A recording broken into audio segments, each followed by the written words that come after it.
and they are the 3 residents that were arrested outside Ruslands Road. And this issue isn't going away, it's becoming bigger and bigger. And it's not just about this demonstration today and this court case. There's a big battle now on Western Road. Those of you who don't know Western Road, there's some campaigners here. There's a banner there waving itself. Go and acquaint yourself with Western Road, because that's going to be the next big fight. You know, those trees were planted almost 100 years ago to mark, you know, the sacrifices that local soldiers had made in the First World War. And those trees, some of them can be saved. It's about the council. It has to change tack. You know, we've got a council meeting on the 7th where lots of questions have been tabled by the opposition councillors from different parties. There's 2 motions there as well, and I think there's going to be a very big rally once again at 1 o'clock outside the town hall. This issue isn't going away, and I think the city council has to listen. I know the Police and Crime Commissioner has started to ask some questions about the police operation at Ruslands Road. I think he also needs to ask questions about how the police are using that trade union law against peaceful protesters. I would like him to comment on that.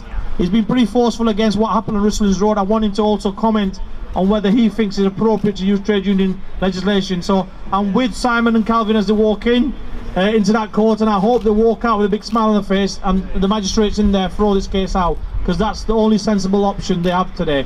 Thank you. Thank you, Shafak. I'd like to introduce you now to Helen McElroy. Helen has been an exceptional supporter of the campaign. She's driven it as well. She's very, very important.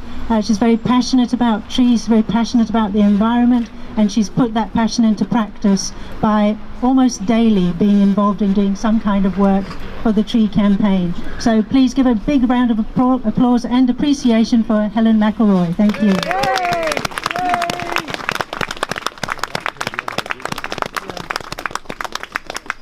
None of us could have foreseen when we got involved in the campaign to save our trees that we would end up here outside the court supporting 2 people who were arrested for simply peacefully trying to save a tree.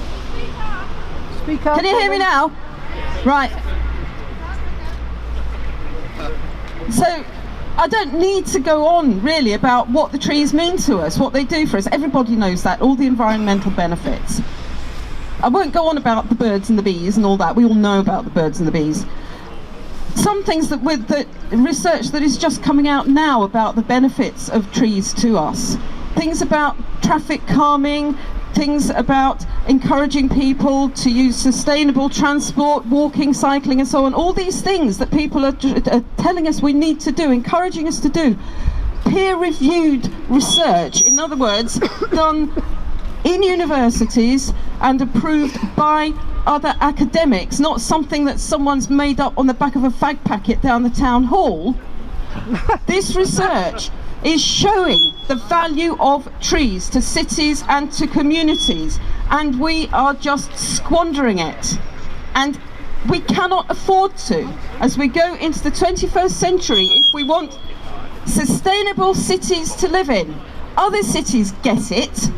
Around the world, around Britain, other cities, other councils and local authorities get it.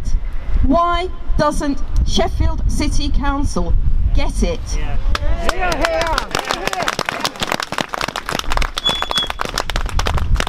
Obviously we all know there's the wider picture of the contract and so on, but I think somebody else is going to be talking about that this morning, and my brief was to just talk about trees. So there we go. We all know that trees do wonderful things for us.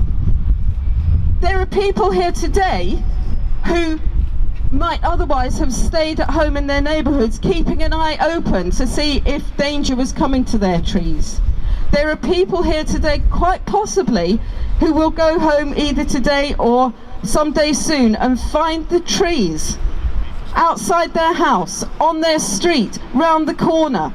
Trees that they have interacted with for years, for decades, maybe for most of their lives. Gone.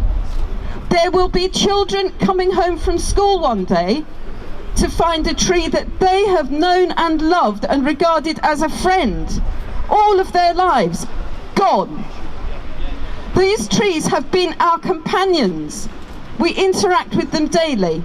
Our companions and our friends. And when our friends are under threat, We do not just turn our backs and walk away.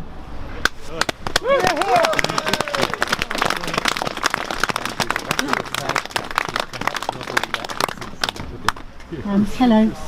Calvin and Simon are just about to go into court, so we should probably give them a big cheer when they go, but I think that they're going now. All of us, Calvin and Simon.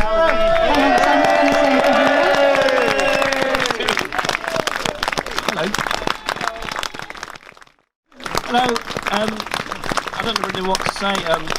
Thanks ever so much for coming and for funding our legal costs, and I'm sorry about the Sue. I don't know what else to say. Calvin, you just want to say something quickly? Calvin's got a Sue. I thought that's why I want to come along, to be honest, because it is a genuine once-in-a-lifetime opportunity. Yeah, I mean, obviously, just to reiterate, we just thank everyone for coming and everyone who's raised the funds for defence, etc. And for the coverage we got. This is not going to be the end. I hope we're getting near the beginning of the end, as someone once said, but we must stop these prosecutions of people for peaceful protest and hope that we can go on from that to stop this contract in its entirety and stop what is going on and stop making Sheffield such a farce nationwide. Thank you.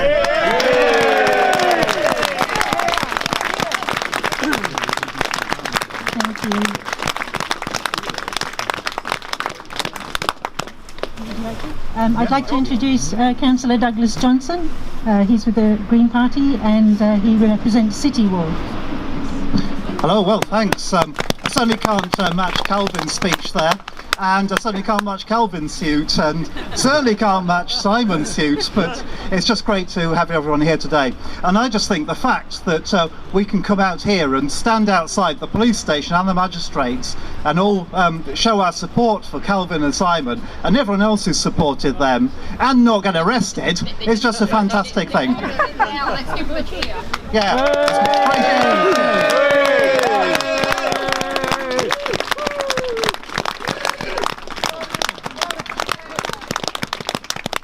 Go on, 3 more cheers. Hooray! Hip it! Hooray! Hip it! Hooray! Hey! You make up the noise. All right, not sure what's going to happen now. Myla's standing holding the mic. Don't know what's going to happen here. 101 there, there's a disturbance outside the magistrates. Well, everyone keep peaceful.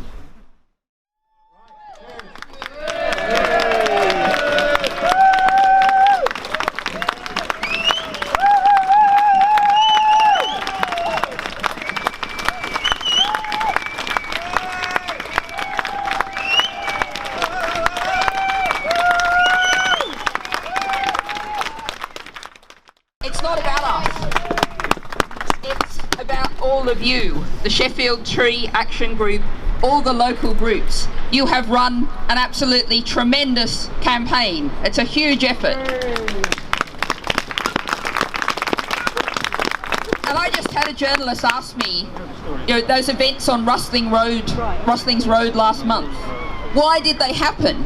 Why were we seeing knocks on people's doors in the middle of the road, the police at people's doors, people of course thinking the worst, thinking what's happened, why is there a policeman at my door at the early hours of the morning? And that was so the council could start tree felling, Amy could start tree felling at 5 a.m. Why did they do that? Well, I think they were trying to break the resistance. I think that was the reason for that. And I think they absolutely, totally miscalculated.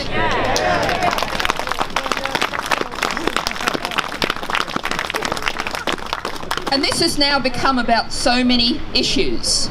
The first issue, the issue we should focus on today, is the right to peaceful protest, which is under threat, and we're going to defend it.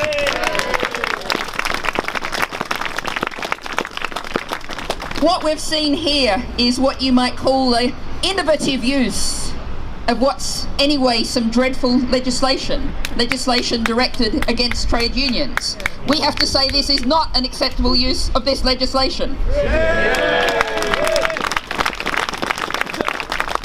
And we hope that today or in a subsequent case the courts will find that.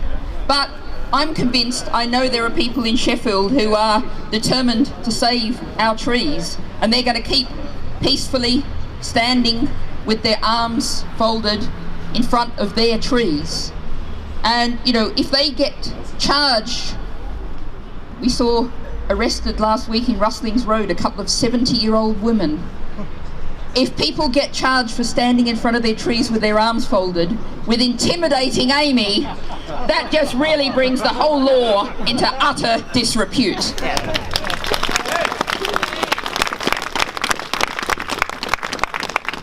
But of course, there's so many more issues here, and I think the sign in front of me spells it out very well. It says, for those who can't see it, PFIs mean the end of local democracy.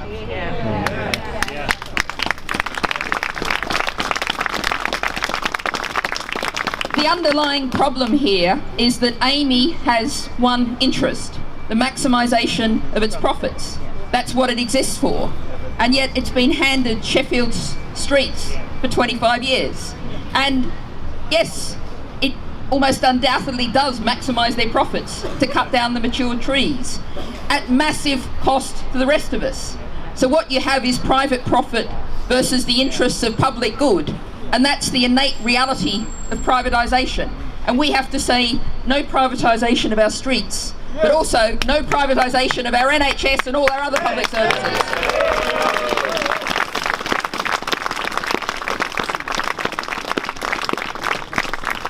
But just looking around these signs, I can see another one over there as shame on you, Sheffield City Council. And there really are some major questions to ask here. Julie Dore, the leader of the council, after these two arrests, said she was horrified by the use of the trade union legislation. And then we can't quite work out if it was the council who set her up with the operation or the police, because they both say the other did. But then we saw the Rustlings Road early morning operation. Now the council should have known what was going to happen. So once again, they've instituted the use of this inappropriate legislation. And we're not going to take that, and we're going to question that very hard, question the council. And I think we'd all here to say to the council, you have to stop doing this. You have to rein in Amy. You have to defend our trees. We were hearing before about just how important our trees are. And many people today mightn't have heard that NICE, our national health body, brought out a report about air pollution. One of the things they said was we should plant hedges beside cycle routes because the plants help control air pollution. We've got a huge air pollution problem in Sheffield. We've even got a big problem with flooding. And yet we've got these beautiful mature trees under threat. So I think this morning, is really inspiring. 9 o'clock on a winter morning is not the ideal time to hold a demonstration. But you've all come out, you're all delivering a message to the magistrates, a message to the police, a message to the council, a message to Amy, and a message to the country. Because you know what, at the moment, Sheffield is known around the country as the city that's cutting down trees. We're not going to allow that to continue. We're going to fight until we stop it. Thank you.